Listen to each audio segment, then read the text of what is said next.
সবাইকে আমন্ত্রণ জানাচ্ছি সংবাদপত্রের পর্যালোচনা ভিত্তিক পত্রিকার চোখে দেশ অনুষ্ঠানে।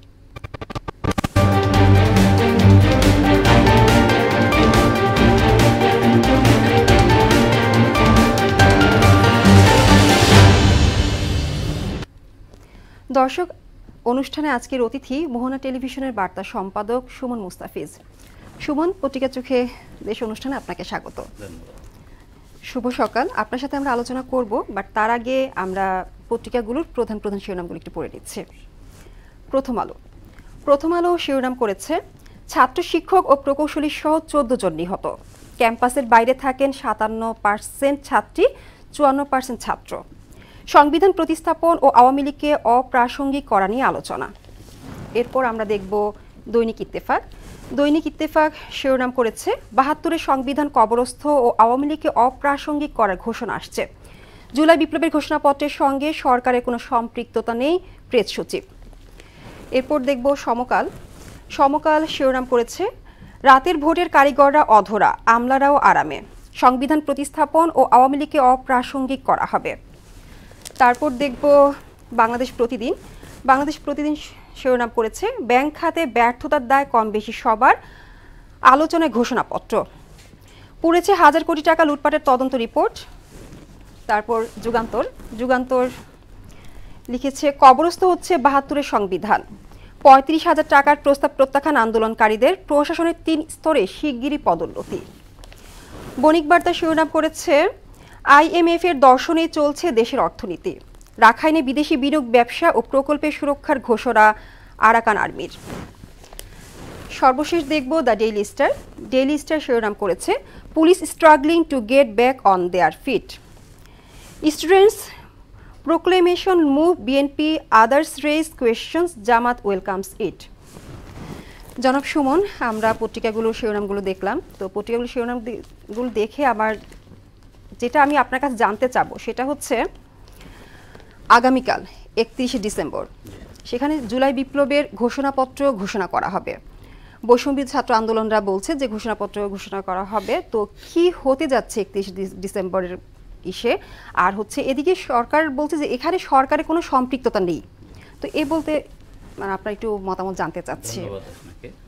বিষয়টা এর আগেই ঘোষণা ছিল, পুরনো ঘোষণা বলা যায় এটা। তো বৈষম্য বিরোধী ছাত্র আন্দোলন 5ই আগস্টের প্রেক্ষাপটের পর, পটভূমি পরিবর্তনের পর 5 আগস্ট কেন্দ্রিক তারা ঘোষণাপত্র তৈরি করেছে। সেই ঘোষণাপত্রটা প্রকাশ হবে, উপস্থাপিত হবে বেলা 3টায়, আগামীকাল বেলা 3টায় কেন্দ্রীয় শহীদ মিনারে। হ্যাঁ, তো এইখানে যে বিষয়গুলো, কিছু বিষয় আসছে, যে বিষয়গুলো নিয়ে আমি যদি বলি ব্যক্তিগতভাবে আমি নিজেও একমত পোষণ করছি না, যে বিষয়গুলো উঠে আসছে ঘোষণাপত্রে, এর মধ্যে মানে সবচেয়ে বেশি আলোচনায় উঠে আসছে যে 72-এর সংবিধান বাতিল এবং আওয়ামী লীগকে অপ্রাসঙ্গিক করা। তো এই দুইটা প্রশ্নে আমার বিশেষ করে 72-এর সংবিধান নিয়ে একটি বিষয়, গতকাল একটা অনুষ্ঠানে আপনার বিএনপি নেতা মির্জা আব্বাসও একটা রিয়াকশান দিয়েছেন। উনি বলেছেন যে এটি শুনলে কষ্ট হয়। 72-এর সংবিধান মানে হচ্ছে আপনার 30 লাখ শহীদ, 3 লাখ মা বোনের ইজ্জত এর বিনিময়ে অর্জিত সেই সংবিধান। 72-এ সংবিধানকে অনেক কাটছাট করা হয়েছে, এটা আসলে কষ্টদায়ক। তৎকালীন সরকারের অনুকূলে নেওয়া হয়েছে, যেটাকে তারা মুজিববাদী বা নানা অভিধায় ভূষিত করছে। তো আমার বক্তব্য হচ্ছে যে সেই জায়গাগুলো আপনি আমাদের এটাও একটু ক্লিয়ার করবেন যে 72 সংবিধানের মুজিববাদীদের কবর দেওয়া হবে। হ্যাঁ, এটাই আপনি ক্লিয়ার করছেন। আমরা একটু বিস্তারিত জানতে চাচ্ছি, কবরস্থ বলতে কি বোঝাচ্ছে? তার মানে সংবিধানটাকে বাতিল, 72-এর সংবিধান বাতিল চাওয়া হয়েছে ঘুরিয়ে ফিরিয়ে। হ্যাঁ, তো এখানে বক্তব্যটা হচ্ছে যে যেটা মানে একেবারে মূল 72-এর সংবিধান মানে আমাদের সংবিধানের গোড়া, এর মধ্যে 5ম সংশোধনী পর্যন্ত এটার সংশোধন হয়েছে। এখন আমার কথা হচ্ছে যে 72-এর সংবিধানে যদি দলীয়ভাবে আওয়ামী লীগের অনুকূলে কোনো কিছু সংযোজিত হয়ে থাকে, কোনো কিছু বিয়োজিত হয়ে থাকে, সেটা সংস্কার হবে। আর সংবিধান সংস্কারে তো কমিটি গঠন করা হয়েছে। তারপরে 72-এর সংবিধান বাতিলের যৌক্তিকতা আছে বলে আমি ব্যক্তিগতভাবে মনে করি না। এবং এইটা মানুষের সেন্টিমেন্টকে টাচ করবে, মুক্তিযোদ্ধাদের সেন্টিমেন্ট এবং আপামর জনতার সেন্টিমেন্টে টাচ করবে। এটি বাতিল করার বিষয় না, এটি সংস্কার, সংশোধন অবশ্যই করা যেতে পারে এবং করা যাবে, তাতে কোনো অসুবিধা নাই। এটি একটি পয়েন্ট। আর একটি হচ্ছে যে আওয়ামী লীগকে অপ্রাসঙ্গিক করা হবে। অ্যান্ড এই প্রশ্নে আমার বক্তব্য হচ্ছে যে এই সিদ্ধান্তটা জনগণ নেবে। বৈষম্য বিরোধী ছাত্র আন্দোলন এই সিদ্ধান্ত নিতে পারে না। তারা তাদের বক্তব্য উপস্থাপন করতে পারে, তাদের দাবি জানাতে পারে, হ্যাঁ, মানে প্রসঙ্গ অপ্রসঙ্গ অনুষঙ্গ এই সিদ্ধান্তগুলো তারা যে 5 আগস্টের যে সাফল্য দেখিয়েছে সেখানেও জনগণ ছিল, ছাত্র জনতার অভ্যুত্থানে তারা নেতৃত্ব দিয়েছে, তারা জনগণকে সংগঠিত করেছে। সাধুবাদ জানাই তাদের এই উদ্যোগকে, বাট সেখানে জনগণকে লাগবে। তো এই বিষয়েও সিদ্ধান্ত, হ্যাঁ, বিভিন্ন সময় দাবি উঠছে যে আওয়ামী লীগের রাজনীতি নিষিদ্ধ করা হোক। আমার বক্তব্য পরিষ্কার, একটি দলের রাজনীতি নিষিদ্ধ করার এখতিয়ার আমার আপনার নাই, সেটা অটোমেটিক নিষিদ্ধ হয়ে যায়। জনগণ যেমন একবার নিষিদ্ধ হয়ে গেছে 5 আগস্ট, প্রত্যাখ্যান করেছে আওয়ামী লীগকে জনগণ প্রত্যাখ্যান করেছে। এক্স্যাক্টলি। তো সেই হিসাবে আমি দাবি করব, আপনি দাবি করবেন, বা আমি চাইবো, আমার ক্ষমতা আছে, আমি আইন করে নিষিদ্ধ করলাম, একটি দলকে নিষিদ্ধ করার কোনো যুক্তি নাই। আওয়ামী লীগের যারা অপকর্মে জড়িত, যারা বিদেশে টাকা পাচারে জড়িত, যারা দুর্নীতিতে জড়িত, তাদেরকে বহিষ্কার করা হোক, তাদের ব্যবস্থা করা হোক, তাদের বিরুদ্ধে পদক্ষেপ নেওয়া হোক। লাখ লাখ কোটি টাকা পাচার হয়ে গেছে, সেই টাকাটা ফিরিয়ে নিয়ে আসেন, উদ্যোগটা এইখানে না। আওয়ামী লীগকে নিষিদ্ধ করার কিছু না, নিষিদ্ধ জনগণ করবে যদি জনগণ চায়। জনগণ আওয়ামী লীগকে যদি প্রয়োজন মনে না করে, জনগণ নিষিদ্ধ করবে। আমার আপনার এখানে কিছুই করার নাই। তাহলে আমরা অপেক্ষা করি, দেখি আগামীকাল কি ঘোষণাপত্র ঘোষণা করা হয়। আমি সমকালে আরেকটা শিরোনাম দেখলাম, সেটা হচ্ছে রাতের ভোটের কারিগররা অধরা, আমলারাও আরামে। কি বলবেন এই প্রসঙ্গে? এটা তো সবখানেই রয়ে গেছে, পতিত সরকারের মানে বিস্তৃত জাল, প্রশাসনের সবখানে, প্রশাসন, কমিশন, যেখানে বলেন সবখানেই তো রয়ে গেছে। তো যে ভোট নিয়ে এতদিন, যেটা রাতের ভোট, আগাম ভোট, বা ভোটারবিহীন ভোট, ডামি ভোট, যত বিশেষণ দেই, এই কারিগর যারা, এখানে নির্বাচন কমিশন এককভাবে ছিল না, এখানে স্থানীয় প্রশাসন যুক্ত ছিল। ডিসির নির্দেশ চলে গেছে ইয়ার কাছে, আপনার নির্বাহী কর্মকর্তার কাছে, নির্বাহী কর্মকর্তা সেইটাকে এক্সিকিউট করেছেন তার মতো করে। তো তারা তো সবখানেই রয়ে গেছে। তো এই অধরা আর অছোয়া এটা তো আছে, এটা রাতারাতি এইটাকে বদলানোর কোনো সুযোগ নাই। তবে যেটা বিষয় যে সরকার, অন্তর্বর্তী সরকার সংস্কার করে যেসব কথা বলছেন, এই সংস্কারে এই জায়গাটায় এখনও সম্ভবত ওইভাবে হাত দেয়া হয় নাই। এর সাথে আমি যদি একটু যুক্ত করি প্রসঙ্গক্রমে, মানে জনশ্রুতি আসছে এইরকম যে আপনার সচিবালয়ের যে আগুন, সচিবালয়ের মতো সবচেয়ে সেন্সিটিভ একটা জায়গা, সেইখানে আগুন, মাঝরাতে আগুন প্রশ্নের জন্ম দিয়েছে, হাজারো প্রশ্নের জন্ম দিয়েছে যে আগুনটা লাগেনি, লাগানো হয়েছে পরিষ্কার।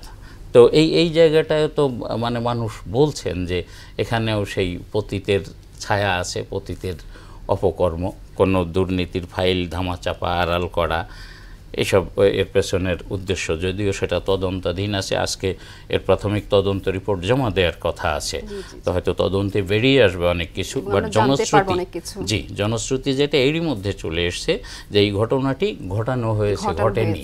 তো এইখানেও তো রয়ে গেছে সেই, মানে পতিত সরকার না থাকলেও তার, হ্যাঁ, সেই রাতের ভোটের দোসররা আর দুর্নীতির দোসররা সবাই সবখানে আছে। আমি মনে করি এই জায়গায় দ্রুত পদক্ষেপ নেওয়া দরকার। সংস্কার তো চলছে বিভিন্ন ক্ষেত্রে, এই জায়গার সংস্কারটাও জরুরি। এবং আমলাদের একটা অংশ আন্দোলনেও নেমে গেছেন রীতিমতো, শিক্ষার্থীদের মতো করে মাঠে নেমে গেছেন তারা। এটি হতে দেওয়া যায় না একটি অগ্রগামী রাষ্ট্রের জন্য। এবং এই মুহূর্তে রাষ্ট্র যে অবস্থায় আছে, এই অবস্থায় এটি মানানসই নয়। তাহলে সংস্কারের ব্যাঘাত ঘটবে অবশ্যই। তো আমার আরেকটা কোয়েশ্চেন ছিল, মানে জানার ইচ্ছে ছিল, সেটা হচ্ছে বাংলাদেশ প্রতিদিন ওরা শিরোনাম করেছে ট্রেনি চিকিৎসকরা যে আন্দোলন করছে, তো এই আন্দোলনটা কি যৌক্তিক, কি মনে করেন? ওইটাও সেই আপনার এই যেটা বললাম যে অ্যাডমিন ক্যাডারের যে আন্দোলন, তারই সঙ্গে ওনারা যেটা বলছেন, আমি মনে করি যে সরকার গতকাল একটা বৈঠক করেছেন তারা আন্দোলনকারীদের সঙ্গে, সরকারের প্রতিনিধি, প্রধান উপদেষ্টার বিশেষ সহকারী ডাক্তার সাইদুর রহমান ছিলেন সেখানে। তাদের দাবি হচ্ছে আপনার তাদের যে ভাতা, মাসিক ভাতা দেওয়া হয়, সেই ভাতাটা এখন সম্ভবত 30,000 টাকা আছে, এটা 30 থেকে 35,000 টাকা। এবং সেটা সরকারের তরফ থেকে বলা হয়েছে, রাজি হয়েছে সরকার, এবং বলা হয়েছে যে এটা আগামী জুলাই থেকে দেয়া হবে। তারা সেটা মেনে নিয়ে আন্দোলন প্রত্যাহার করে চলে গেলেন। 1 ঘন্টা পরে আবার এসে তারা শাহবাগ ঘেরাও করলেন। মানে শাহবাগটা এমন একটি চৌরাস্তা এবং রাজধানীর গুরুত্বপূর্ণ একটা পয়েন্ট, এই জায়গাটা ব্লক করা মানে সারা রাজধানীবাসীকে দুর্ভোগে ফেলা। এটাই তারা বেছে নেন সবসময়। শাহবাগে আবার আসলেন, তাদের দাবি যে তারা বিভিন্ন মেডিকেল কলেজের প্রতিনিধিদের সাথে আলোচনা করেছেন, তারা এটা মানছেন না, আবারও আন্দোলন। তো এটা মানে মোয়ামুড়ির মতো বানানো হয়েছে আন্দোলনটাকে। আমি মনে করি এখানে সরকারের কঠোর অবস্থান নেওয়া দরকার। 35,000 টাকার জায়গায় 35,000 টাকা সম্মানী, সেটাও সরকার মেনে নিয়েছে। 6 মাস সময় চাওয়া হয়েছে, যে জানুয়ারি থেকে নয় জুলাই থেকে দেয়া হবে। তাদের দাবি যে জানুয়ারি থেকেই দিতে হবে। এবং তাদের একটা বিষয় পরিষ্কার করি, যে তাদেরকে যে ভাতাটা দেয়া হয় সেই ভাতাটা কিন্তু আপনার পাবলিক সার্ভিস কমিশন থেকে নিয়োগ পেয়ে বিসিএস হেলথের লোকজনও এসে ওই পরিমাণ ভাতা শুরুর দিকে মনে হয় পায় না, বা ওই বরাবর বেতন পায়। তো তাহলে অঙ্কটাও তো ছোট নয়। তারা 6 মাস ধৈর্য ধরতে পারছেন না, রাস্তা ব্লক করে, চিকিৎসা বন্ধ রেখে রাস্তা ব্লক করে তারা আন্দোলন করছেন মানুষকে জিম্মি করে। চিন্তা করছে না যে দেশে ট্রাফিক জ্যাম হচ্ছে, মানুষের দুর্ভোগ হচ্ছে, এটা তাদের ভাবা উচিত। সমস্যা হচ্ছে, চিকিৎসায় ব্যাঘাত ঘটছে। তো আমি মনে করি যে এই জায়গাটায় তাদের আন্তরিকতা বা একটু সহনশীল হওয়া দরকার। সরকারের সঙ্গে তারা রাজপথ ছেড়ে আলোচনার টেবিলে বসলে আলোচনার মাধ্যমেই সব সমস্যার সমাধান সম্ভব। তাদের এই সমস্যাও সমাধান করা যায় নিশ্চয়ই। ওকে সুমন, আপনাকে ধন্যবাদ। আরেকটি বিষয় জানার ছিল আমার, সেটা হচ্ছে বাংলাদেশ প্রতিদিন ওরা আরেকটি হেডলাইন করেছে, ব্যাংক খাত ব্যর্থতার দায় কম বেশি সবার। এই বিষয়ে যদি আপনি আমাদের। হ্যাঁ, এটা তো কম বেশি সবার বলতে গ্রাহকের নয়, আমাদের নয়, আমজনতার নয়, ব্যাংক মালিক আর সরকার। এটা সম্ভবত বাংলাদেশ ব্যাংকের গভর্নর কথাটা বলছেন, হ্যাঁ, গতকাল একটা ইয়েতে। এখন বিষয়টা হচ্ছে যে সরকারের দায় আসে যদি, তাহলে তো সেই পতিত সরকারের প্রসঙ্গই চলে আসে। সরকার তো এক একজনকে একটা করে ব্যাংক দিয়ে দিয়েছে লুটপাট করার জন্য। একটা ব্যাংক থেকে আমরা জানি যে একটা ব্যাংক থেকে একটা ব্যবসায়ী গ্রুপ, হ্যাঁ, আপনার একটা ব্যাংক থেকে 95,000 কোটি টাকা সরিয়ে নিয়ে পাচার করেছে। এস আলম গ্রুপ, ইসলামী ব্যাংক, দেশের মানে AAA রেটিংয়ের ব্যাংক ছিল পরপর 3 না 4 বছর, আমার যতদূর মনে পড়ে, ইসলামী ব্যাংক। হ্যাঁ, সেই ব্যাংকটাকেই মানে দেশের শীর্ষ ব্যাংকটাকেই পছন্দ হলো তাদের, আর সরকারও তাদেরকে দিয়ে দিল। হ্যাঁ, সেই ব্যাংকটাকে একরকম মানে অচল অবস্থা তৈরি করে ব্যাংকের সবগুলো টাকা পাচার করছে। তো এই দায় জনগণের নয়, বাট ভোগান্তি হচ্ছে জনগণের। হ্যাঁ হ্যাঁ, মানুষের টাকাই তো, এই যে লুটপাটটা হয়েছে সেটাও মানুষের টাকাই হয়েছে। হ্যাঁ, এই তো এক একটা ব্যাংকের মালিকানা দেওয়া হয়েছে এক একজনকে, ব্যাংকের টাকাগুলো লুটপাট করার জন্য, বিদেশে পাচার করার জন্য। এটা সেই পতিত সরকারের ধারাবাহিকতা, অপকর্মের ধারাবাহিকতার অংশ। হ্যাঁ, সেই হিসেবে সরকারের আসে। এবং এখন আমি যেটা মনে করি যে পদক্ষেপ নেওয়ার সুযোগ আছে, এবং ভবিষ্যতের জন্য এই বিষয়টা, এই উদাহরণ হিসেবে এইটাকে নিয়ে ব্যাংক অনুমোদনের ক্ষেত্রে, ব্যাংকের মালিকানার ক্ষেত্রে আমার মনে হয় করণীয় আছে সরকারের। ওকে, জনাব সুমন, ধন্যবাদ আপনার মূল্যবান সময় আমাদেরকে দেওয়ার জন্য।